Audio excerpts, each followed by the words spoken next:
Oke, kembali di Perempuan Bicara, tidak terasa kita sudah sampai di segmen terakhir. Saya ingin memberikan dulu kesempatan ke Mbak Monica ya, ini bagaimana kita bisa mencegah preventif tadi kepada pikiran-pikiran atau modus motif kriminal. Ya, baik. Mengingat gitu ya Mbak ya bahwa fenomena penculikan anak ini akhirnya menimbulkan fear of crime yang sangat luar biasa sekarang ini, terutama kepada kita ibu, kaum perempuan gitu ya. Harus disiasati juga dengan upaya melakukan preventionnya seperti apa. Yang pertama adalah yang mau saya sampaikan secara sosial. Social crime preventionnya terutama dari keluarga dulu ya. Dari orang tua terutama. Bagaimana orang tua bisa mengajarkan kepada anak gitu ya. Misalnya kalau ada orang yang tidak dikenal dan segala macam stranger, walaupun dia mengiming-imingi permen, makanan kesukaan dan segala macam, please say no. Atau mungkin teriak gitu ya, agar orang tahu bahwa ada situasi kamu tidak tidak dengan orang yang kamu kenal gitu ya. Nah kemudian ada juga ilmu yang bisa kita bekali kepada anak gitu ya. Kalau anak kita sudah mungkin sekolah SD kelas 2 ke atas gitu ya, kita bisa mengajarkan upaya melakukan perlawanan sih Mbak kepada orang-orang yang dianggap mau mendekat atau mau apa istilahnya menculik dan segala macam, entah itu melakukan penyerangan fisik gitu ya, tendang, gigit atau segala macam upaya pembelaan diri secara fisik. Itu bisa kita ajarkan karena mereka sudah mengerti gitu ya usia 2 SD ke atas. Nah, untuk yang usia-usia ke bawah ini yang ke balita, batita dan segala macam itu memang tanggung jawab yang besar itu di orang tua gitu ya. Kalau usia-usia sekolah, PAUD atau playgroup atau TK mungkin bisa bekerja sama dengan sekolah gitu ya, tadi komite-komite sekolah. Upayanya mungkin dalam hal antar jemput anak misalnya ya, sekolah tidak akan merilis anak ketika pulang sekolah kalau bukan orang tua yang menjemput. Kalau bukan misalnya orang tua sudah menginfokan wali siapa yang harus menjemput. Kalau perlu pakai kartu akses gitu ya, tanda pengenal gitu untuk menjemput anak pulang sekolah itu. Kemudian secara sosial lagi di tengah-tengah masyarakat gitu ya, bahwa masyarakat harus aware sebenarnya dengan kegiatan anak di sekitar kita. Tapi kita juga tidak bisa menutup, walaupun lingkungan sekarang gitu ya individualis banget, kadang sama tetangga kita tidak saling kenal karena lingkungan perumahan dan segala macam. Tapi yang perlu diutamakan adalah bagaimana masyarakat di ruang-ruang terbuka pun aware terhadap situasi-situasi ketika ada keganjilan-keganjilan nih. Anak kok kayaknya sama orang yang tidak nyaman, tidak biasa dan segala macam. Nah, secara situasionalnya ya banyak yang bisa kita lakukan ya Mbak ya, mempercayakan anak kepada orang-orang terdekat kita gitu ya untuk melakukan kegiatannya sehari-hari, kurang lebih seperti itu. Terima kasih Mbak Monik, saya kasih kesempatan ke Mbak Irma dulu, silakan.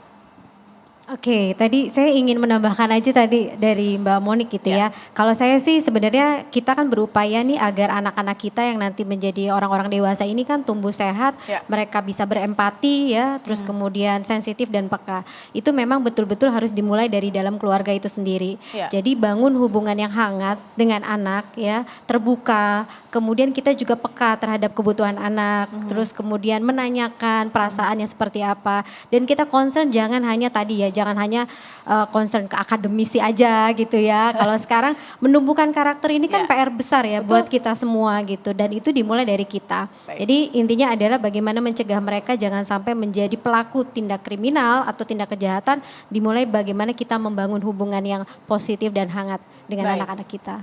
Ibu Sri silakan. Saya barangkali melengkapi, penculikan tidak selamanya oleh orang asing. Banyak juga oleh orang-orang terdekat, orang-orang yang dikenali. Artinya apa?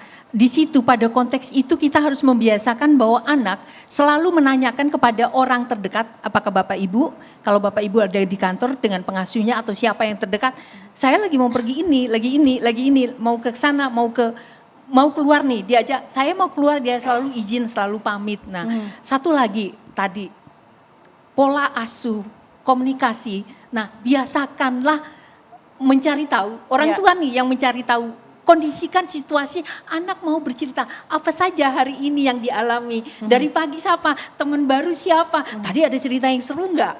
Oke. Ada yang cerita seru, mama mau denger dong. Ada teman yang disenangi. Jadi kita yang mancing, ketika kita biasanya ibu atau pengasuh itu dibiasakan untuk aktif memancing anak untuk bicara, memancing anak untuk mengemukakan pendapat. Dan satu tadi menegaskan kepada Mbak Monica. Bukan hanya soal penculikan, termasuk soal kekerasan seksual, itu anak sudah mulai dari kecil diwajibkan untuk mengatakan, jangan bilang mau ini terserah mama, jangan. Kok terserah mama, kamu yang milih, katakan apa yang ada di dalam hatimu. Kalau itu tidak suka pilih yang lain silahkan, tapi apa alasannya. Jadi dibiasakan dialog sama anak itu. Penting ya tegas tapi terbuka lah, itu barangkali itu sih. Terima kasih Bu Sri, saya kasih kesempatan ke Ibu Ai, silakan. Ya, memampukan anak untuk memberi pandangan, menyampaikan pikiran, menyampaikan apa yang dia rasakan, itu bagian dari hak loh. Nah ini yang harus kita tunaikan, kita berikan dukungan, kita berikan lingkungan situasi kondusif yang membuat anak ini mampu. Nah di sini ada tantangannya pola asuh, edukasi gitu ya. Dan di satu sisi memang anak-anak ini unik. Penerimaan orang tua terhadap situasi anak yang unik, ini yang harus terus diberikan langkah-langkah penguatan. Bukan berarti anak kok bertemu dengan orang baru kok dia pendiam, anak kita jadi pemalu, anak kita ini jangan-jangan tidak suka bergaul.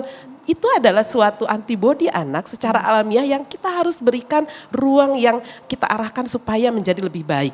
Jadi bukan justru menjudgment ketika anak memiliki sikap-sikap atau sifat tertentu, ini malah memberikan juga dampak yang kurang baik pada anaknya. Itu yang pertama. Pada ruang trust ini anak akan memberikan kepercayaan untuk berdialog, Bu. Ini yang sangat menjadi investasi seumur hidup. Karena apa yang dia rasakan, apa yang dia pilih, apa yang dia ciptakan, itu akan tersampaikan. Bahkan ruang konfirmasi saat dia tahu bahwa ini buruk, bahwa ini benar, bahwa ini boleh, itu pasti kepada orang tua. Nah, inilah yang saya pikir ya banyak tergeser, tercerabut gitu ya. Bahkan ruang-ruang grooming child tadi ada sebagian memang sindikat, ada juga yang perorangan atau siapapun yang mengharapkan yang mencari eksploitasi kepada anak. Ini yang sesungguhnya harus kita jaga betul. Karena ruang ini tetap ada, kita semua berwaspada, tetapi kita menyikapi dengan bijaksana. Itu yang harus dilakukan. Terima kasih Ibu Ai Mariati, Ibu Triswari, terima kasih juga Mbak Irma dan juga Mbak Monica sudah